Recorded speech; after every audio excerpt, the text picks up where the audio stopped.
about Makara Sankranti. Makara Sankranti is an Hindu festival that is celebrated across India, Nepal and Bangladesh. It is also known as Uttarayan and is dedicated to the son of Surya. Indians of Surya tribal to the Vedic text, particularly the Gayatri Mantra of Hinduism found in a sculpture named the Rigveda.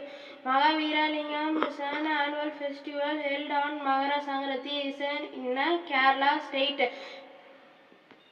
Rajasthan celebrate Makara Sankranti with great gusto. The festival is marked by culture, event, traditional song and kite flying competition. Last but not least, Makara Sankranti in 2025 could highlight the festival culture significance, the importance of gradual and the joy of celebrating together.